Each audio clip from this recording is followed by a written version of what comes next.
I stood in the middle of my new living room, sunlight pouring through the tall windows, illuminating every corner of the house I had bought with my own money. $960,000. Every single penny earned through 12 years of sleepless nights and relentless determination. Today was my housewarming party, and I had invited everyone who mattered. But when I saw my mother's car pull into the driveway and my sister Diana step out with that familiar calculating look in her eyes, I felt something cold settle in my stomach. I had no idea this party would become the moment everything finally came to light. Before I begin this story, I would love to know where you are watching from today. Drop your location in the comments below. If you have ever been abandoned by the people who were supposed to love you unconditionally and wondered if you would ever prove your worth to the world, please hit that like button and subscribe to this channel. Stay with me until the very end, because what my sister and mother tried to do at my housewarming party and how I responded is something you will not want to miss. Growing up in a small town in Ohio, I always felt like a stranger in my own home. My sister Diana was 4 years older than me, and from the moment I could remember, she was the golden child. Our mother Patricia never tried to hide her favoritism. Diana could do no wrong. Her grades were celebrated with lavish dinners. Her achievements in school were framed and displayed in the living room. Meanwhile, my straight A report cards were met with a shrug and a casual, "That is nice," before the conversation shifted back to Diana. Our father Robert was different. He was a quiet man who worked long hours as an accountant, but when he was home, he made sure I knew I was loved. He would take me fishing on Saturday mornings, just the two of us, and tell me stories about his own childhood. He never said anything negative about my mother or Diana, but I could see the sadness in his eyes when he watched how they treated me. When Diana graduated from high school, my parents threw her a massive party.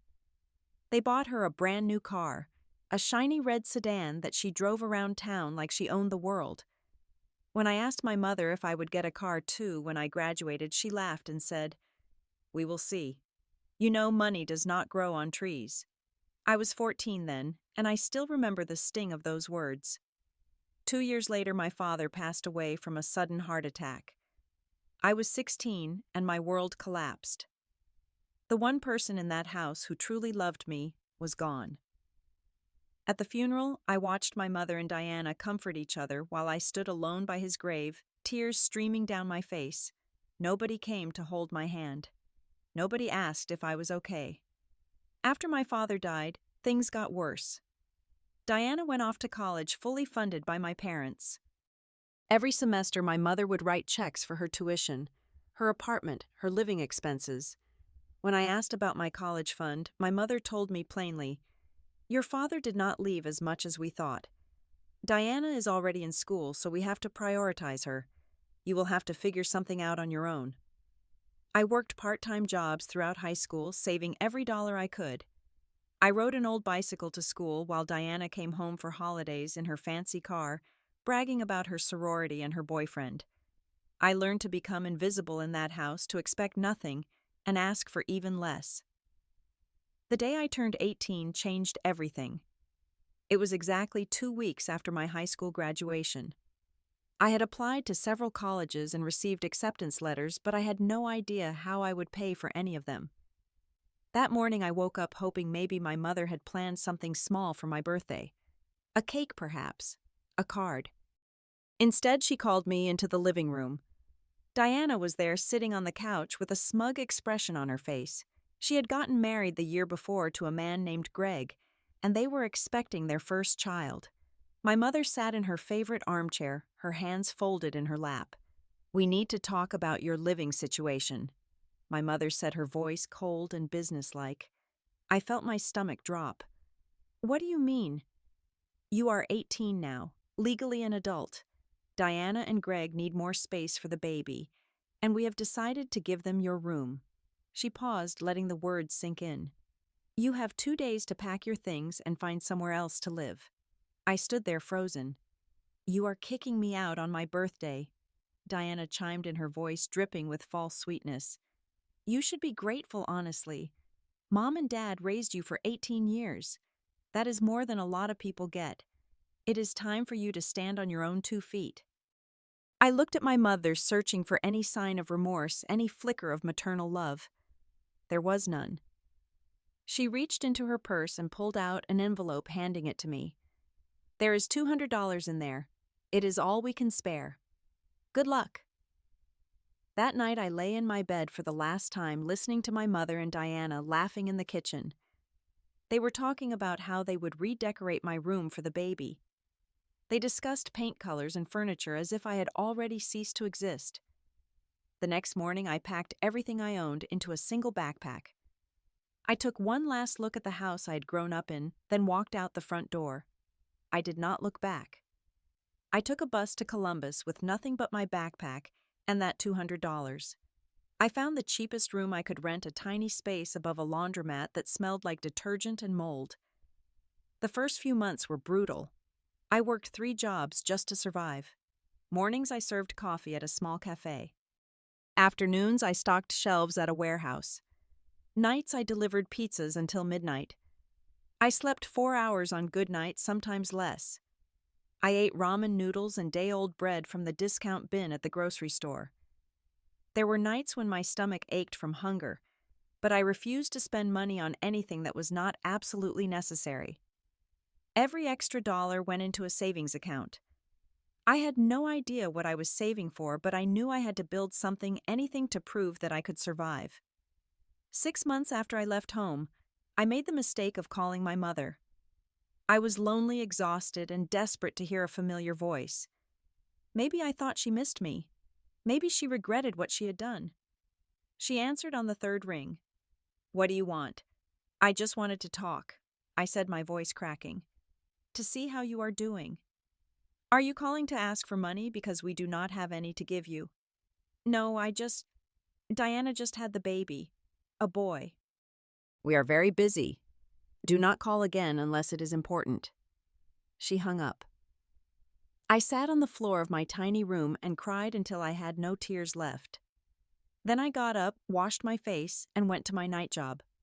I never called home again. After 2 years of working multiple jobs, I had saved enough to enroll in community college. I took night classes in business administration while continuing to work during the day. It was exhausting, but I was determined. I graduated 4 years later at the top of my class with honors and a burning desire to succeed. My big break came when I landed an entry-level position at a commercial real estate firm in Columbus. The pay was modest, but I saw it as an opportunity to learn and grow. That was where I met Harold, a 60-year-old black man who had been in the industry for over 3 decades. He was tough, demanding, and brilliant. For some reason, he took an interest in me. "You remind me of myself when I was young," Harold told me one day. "Hungry? Determined. Something to prove." Harold became my mentor. He taught me everything about commercial real estate, from analyzing deals to negotiating contracts. He showed me how to read the market, how to spot opportunities others missed. Most importantly, he believed in me when I struggled to believe in myself. One evening, after a particularly difficult day, I told Harold about my past, about being kicked out on my 18th birthday, about my mother and Diana, about the $200 and the years of struggling alone. Harold listened without interrupting. When I finished, he put his hand on my shoulder and said something I have never forgotten. "Son, you do not need their approval to know your worth. The people who were supposed to love you failed you, but that does not mean you are unworthy of love. Build your life. Build it so strong that nothing they say or do can ever shake it." Those words became my foundation. I threw myself into my work with renewed purpose. Within 2 years, I became the top salesman at the firm. I started investing in small properties on the side, fixing them up and selling them for profit. My income grew from $30,000 a year to $80,000, then $150,000, then more. 12 years after being kicked out of my childhood home, I stood in front of a beautiful house in the suburbs of Columbus. 4 bedrooms, 3 bathrooms, a sprawling backyard with a pool. The asking price was $960,000. I bought it in cash. The day I signed the papers, I sat in my car outside the lawyer's office and wept. I thought about the 18-year-old kid who had walked out of his mother's house with nothing but a backpack and $200. I thought about the cold nights, the hunger, the loneliness. And I thought about my father, the only person in that family who had ever truly loved me. I decided to throw a housewarming party. I invited my colleagues, my friends, and Harold and his wife. On a whim, I also sent invitations to my mother and Diana. I did not expect them to come. Part of me hoped they would not, but something inside me needed them to see what I had become. On the day of the party, I was in the kitchen arranging food when I heard the doorbell. I opened it to find my mother standing there, Diana beside her with 2 children in tow. Ethan was 8. Lily was 5. They were Diana's kids, my niece and nephew, whom I had never met. My mother's eyes swept across the foyer, taking in the high ceilings, the marble floors, the elegant chandelier. Her expression was not one of pride or happiness for her son. It was something else entirely: calculation, envy. "Nice place," Diana said, but her voice was tight. She turned to whisper something to my mother, and although she tried to be quiet, I heard every word. "There's no way he bought this legally." I pretended not to hear. I welcomed them inside, introduced them to my other guests. Throughout the party, Diana asked question after question. How many square feet? How big is the lot? How much did it cost? When I told her the price, $960,000, her eyes went wide. "How much did you borrow from the bank?" my mother asked. "Nothing," I replied. "I paid cash." The silence that followed was deafening. My mother and Diana exchanged a look that I could not quite read. But something in my gut told me the night was about to take a very different turn. It happened in the middle of the party. Guests were mingling, laughing, enjoying the food and drinks. I was talking to Harold about a potential investment opportunity when I heard the sharp sound of metal against glass. I turned to see Diana standing in the center of the living room, holding a wine glass and a fork. She had tapped them together to get everyone's attention. The room fell silent. "I want to make an announcement," Diana said, her voice carrying across the room. "This $960,000 house is absolutely perfect for my children." I felt the blood drain from my face. She continued, her tone matter of fact, as if she were discussing the weather. "Ethan and Lily need space to grow up. They need a backyard, a pool, good schools nearby. My brother here is single. He has no wife, no kids. He does not need a house this big." She smiled, and it was the same smug smile I remembered from my childhood. "I think it makes sense for him to move into a smaller apartment and let our family have this house. After all, family helps family." The guests stared in stunned silence. I could not move, could not speak. This could not be happening. Before I could respond, my mother stood up from her seat and walked over to stand beside Diana. She looked at me with the same cold expression she had worn the day she kicked me out. "You heard your sister," she said. "Pack your bags. Diana has 2 children to raise and her husband just lost his job. They need this house more than you do. What do you have? No wife? No children? Nothing." I looked around the room. My friends, my colleagues. Harold and his wife, all of them were watching with expressions of shock and disbelief. Harold started to stand, his face filled with anger, but I held up my hand to stop him. My mother was not finished. "If you do not agree to this, then do not bother calling yourself part of this family anymore. We are done with you." Diana nodded, her smile widening. She thought she had won. She thought this was over. But she had no idea what was coming. I stood there for a long moment, letting the silence stretch. Then slowly I smiled. I reached into my pocket and pulled out my phone. I opened a file I had saved there years ago, a PDF document that I had kept for exactly this moment. I walked over to my mother and held the phone out to her. "Before you pack my bags," I said calmly, "I think you should read this." My mother frowned and took the phone. Diana leaned over her shoulder to see. I watched their faces as they read, watched the color drain from their skin, watched their expressions transform from smug certainty to utter shock. The document was a notarized copy of my father's will, a secret will that he had created 3 months before he died, kept by a private attorney who had been instructed to contact me and only me on my 25th birthday. In the will, my father explained that he knew Patricia and Diana would not treat me fairly after he was gone.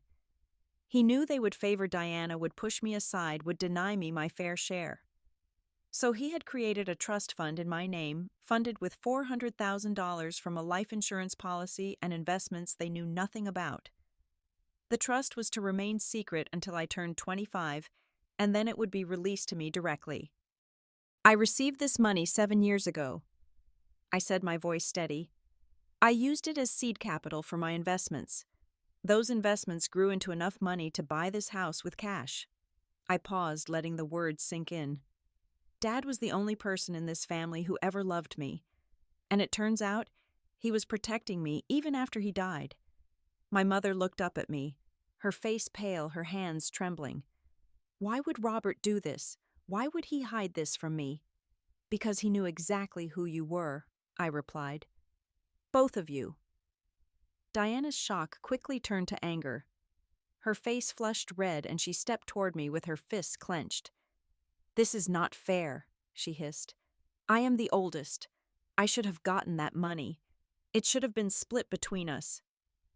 I looked at her, really looked at her, and for the first time in my life I felt no fear. No need for her approval. No desire for her love. You got everything, I said. The car when you graduated. The paid college tuition. The wedding that Mom and Dad funded. The down payment on your first house. You got all of it, Diana. Everything. And what did I get? I got kicked out on my 18th birthday with $200 and a backpack. I turned to my mother. You just told me that if I do not give up my house, I should not consider myself part of this family anymore. Fine. I accept that. I have lived 12 years without a family. I can live another 12. I walked to the front door and opened it wide. This party is over for both of you. Please leave my house. Diana sputtered with rage. You will regret this. I promise you, you will regret this. I looked her directly in the eyes. The only thing I regret is inviting you here in the first place. My mother grabbed Diana's arm and pulled her toward the door. As they walked out, I heard my mother say something under her breath, but I did not care enough to listen. I closed the door behind them and leaned against it, letting out a breath I did not know I had been holding. After my mother and Diana left, the atmosphere in the house was heavy. My guests stood in awkward silence, unsure of what to say or do. Harold was the first to approach me. He put his hand on my shoulder, his eyes filled with a mixture of pride and sorrow. You did the right thing, he said quietly. That took courage. One by one, the other guests came up to shake my hand or offer words of support. They told me they respected me, that they could not believe what my family had tried to do. I thanked them all and apologized for the scene. When everyone had left, I sat alone in my living room. The house was quiet now, the chaos of the party replaced by stillness. On the bookshelf across from me sat a framed photograph of my father. I had found it years ago in a box of his old things and had kept it with me through every move, every struggle. I looked at his face and whispered, "Thank you, Dad. I finally understand." In the weeks that followed, my phone rang constantly. My mother called. Diana called. They left voicemails, sent text messages, even mailed letters to my house. At first, the messages were angry. Diana accused me of stealing what was rightfully hers. My mother demanded that I do the right thing and share the inheritance. But as the weeks turned into months, the tone changed. Diana sent an apology, but even her apology came with conditions. I am sorry for what happened, she wrote, but families should share with each other. Can we talk about dividing Dad's trust? I did not respond. I blocked both of their numbers and let the letters pile up unopened. Slowly, I began to heal. I spent more time with Harold and his family. I reconnected with friends I had neglected during my years of relentless work. I started volunteering at a local shelter for homeless youth kids who had been kicked out of their homes just like I had been. The more I gave, the more I healed. I decided to create something meaningful with the success I had built. I established a scholarship fund in my father's name, the Roberts Second Chance Foundation. Every year it provides college tuition for 10 young people who have been abandoned by their families. I wanted to give them what my father gave me, a chance to prove that their worth is not defined by the people who failed them. About a year after the housewarming party, I received news through a distant relative. Diana had gotten divorced.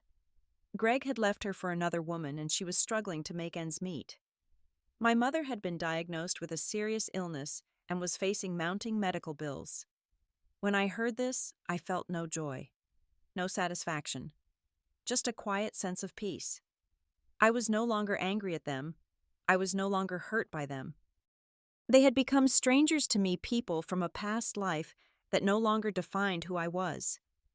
I made an anonymous donation to help with my mother's medical expenses. I did not want recognition or gratitude. I did it because my father would have wanted me to, and because I had learned that forgiveness does not mean allowing people back into your life. It means releasing the hold they have on your heart. I have come to understand something important. Family is not about blood. Family is not about obligation or guilt or shared history. Family is about the people who stand by you when you have nothing and who celebrate with you when you have everything. Harold is my family. My friends are my family. The young people I help through my foundation are my family.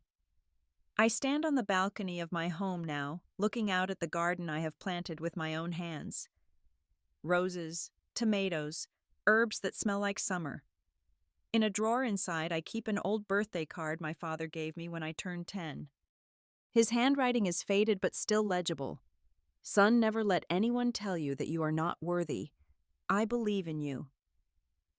For 30 years, I searched for that belief in the eyes of my mother and my sister. I never found it there. But today, finally, I have found it in myself. And that is enough. That is more than enough. Thank you so much for staying with me through this story. It means more than you know. I want to ask you something. Have you ever had to prove your worth to people who should have believed in you from the start? Have you ever found your true family in unexpected places? I would love to hear your story in the comments below. If this story touched your heart, please give it a like. If you want to hear more stories like this, hit that subscribe button and turn on notifications so you never miss a new video. And if you know someone who needs to hear this message today, please share this video with them. You never know whose life you might change. From the bottom of my heart, thank you for watching. I wish you strength, peace, and the courage to know your own worth no matter who tries to tell you otherwise. Take care of yourselves, and I will see you in the next story.